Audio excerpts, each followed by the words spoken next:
Effort എന്താണെന്നുള്ളത്. അതിനേക്കാളൊക്കെ ഉപരി ജൂഡ് ആന്റണി എന്ന് പറഞ്ഞ ഒരു മനുഷ്യൻ ഈ സിനിമയ്ക്ക് വേണ്ടി മാറ്റിവെച്ചൊരു 3 വർഷം അദ്ദേഹത്തിന്റെ ഒരു എഫേർട്ടും എന്താ പറയാ ആ പേഷ്യൻസും സങ്കടവും എല്ലാം ഞാൻ കണ്ടിട്ടുള്ളതാണ്. അപ്പൊ അതിനൊരു വലിയ സക്സസ് കിട്ടിയെന്നുള്ളത് തന്നെയാണ് ഏറ്റവും വലിയ സന്തോഷം.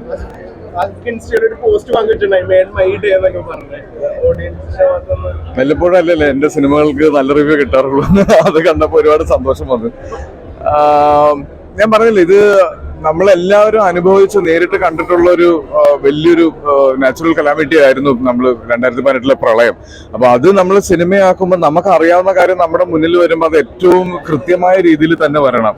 ഹലോ, വേറൊരു രാജ്യത്ത് നടന്നതോ വേറൊരു നാട്ടിൽ നടന്നതോ വേറൊരു കാലഘട്ടത്തിൽ നടന്നതോ ഒന്നുമല്ല, നമ്മുടെ മുന്നിൽ നടന്ന് നമ്മൾ അനുഭവിച്ച ഒരു കാര്യമാണ്. അപ്പൊ അതിനോട് 100% സത്യസന്ധത പുലർത്താൻ പറ്റി, അല്ലെ നീതി പുലർത്താൻ പറ്റി എന്നുള്ളത് തന്നെയാണ് ഈ സിനിമയുടെ ഏറ്റവും വലിയ സക്സസ്. കേരള സ്റ്റോറി മൂവി ഇറങ്ങിയപ്പോൾ അതിന്റെ ഒപ്പം തന്നെയായിരുന്നല്ലോ ഇറങ്ങിയത്. അപ്പൊ ആളുകൾ ട്രോളിൽ വരെ പറയുന്നത് this is the real Kerala story എന്ന് പറഞ്ഞു. അത് ആളുകൾ നമുക്ക് ഒരിക്കലും അത് പ്രൊമോഷന്റെ ഭാഗമായിട്ടോ പെയ്ഡായിട്ടോ ഒന്നും ചെയ്തതല്ല. ആളുകൾ കണ്ട് മനസ്സിലാക്കി പറഞ്ഞൊരു കാര്യമാണ്. അത് തന്നെയാണ് സത്യവും. കൂടുതൽ സിനിമ ഇറങ്ങി കഴിയുമ്പോൾ കൂടുതൽ പ്രേക്ഷകർ കരഞ്ഞുകൊണ്ടാണ് കൂടുതൽ ഇറങ്ങി വരുന്നത്. അപ്പൊ അത്രത്തോളം ഇമ്പാക്ട് ഉണ്ടാക്കിയിട്ടുണ്ട് ഈ സിനിമ. അപ്പൊ പ്രേക്ഷകർ ഈ ഒരു റിയാക്ഷൻ ഒക്കെ ഷെയർ ചെയ്തിട്ടുണ്ടായി ഫേസ്ബുക്കിൽ. അപ്പൊ ഇതൊക്കെ എങ്ങനെയാണ് നോക്കിക്കാണുന്നത്?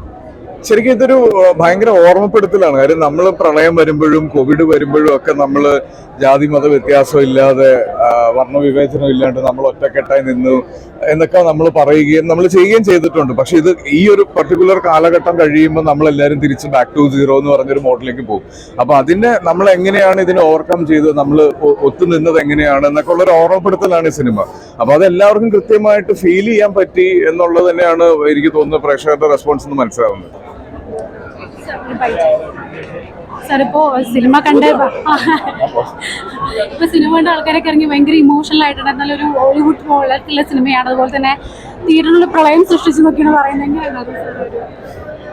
എങ്ങനെയുള്ള സിനിമയെന്നോ സാറിന്റെ ഒരു എക്സ്പീരിയൻസ് അങ്ങനെ ഹാപ്പിയാണ്. ഇത് ഞാൻ നേരത്തെ പറഞ്ഞു, മലയാളികളുടെ സിനിമയാണ്. മലയാളികളെല്ലാം ഒരുമിച്ച് ചെയ്ത ഒരു കാര്യത്തിന് ട്രിബ്യൂട്ടാണ് നമ്മൾ ചെയ്തത്. മലയാളികളുടെ ഒരു സ്ക്രിപ്റ്റ് എടുത്ത് ഞാൻ എന്താ പറയുക ഒരു സിനിമയാക്കി. നമ്മളെല്ലാവരും ഇതിൻ്റെ മേക്കേഴ്സാണ്. മലയാളികൾ എല്ലാം ഉണ്ടാക്കിയ സിനിമയാണ് അത്. നമ്മൾ കേരളത്തിലെ ലോകമുള്ള എല്ലാ മലയാളികളും ഒരുമിച്ച് ഉണ്ടാക്കിയ ഒരു സിനിമയുടെ 2.5 മണിക്കൂർ വേഷനാണിത്. അത്രേ ഉള്ളൂ, വേറെ ഒന്നുമില്ല. Thank you.